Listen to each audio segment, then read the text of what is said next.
Jessica is studying anatomy.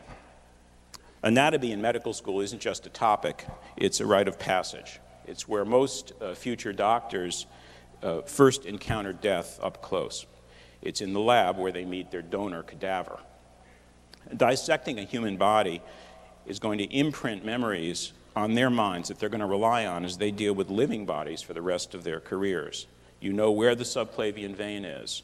You know how the pleura attached to the lung. You know how the mitral valve is tethered to the endocardium, or where the kidneys are in the retroperitoneum, because this once, maybe only this once, you actually saw it.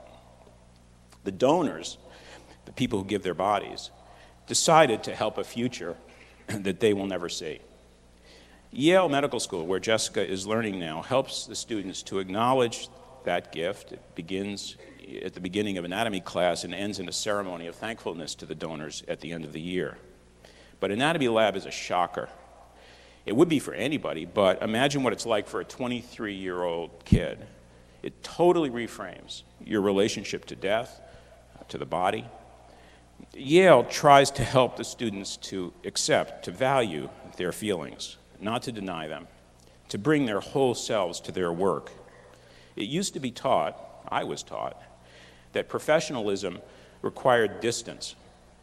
The doctor shouldn't let herself feel too close to her patient, or else she'll become the victim of her feelings, will lose objectivity. That wasn't smart.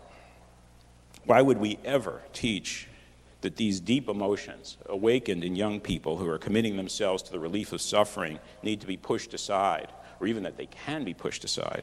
We know better now. Yale knows better now. I think the nursing profession actually knew better a long time.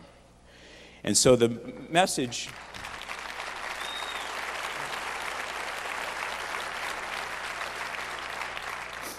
that Jessica's getting now is much more affirming. It's much more integrating. It's going to make her a much better doctor. And the message is, show up. Bring all of you here.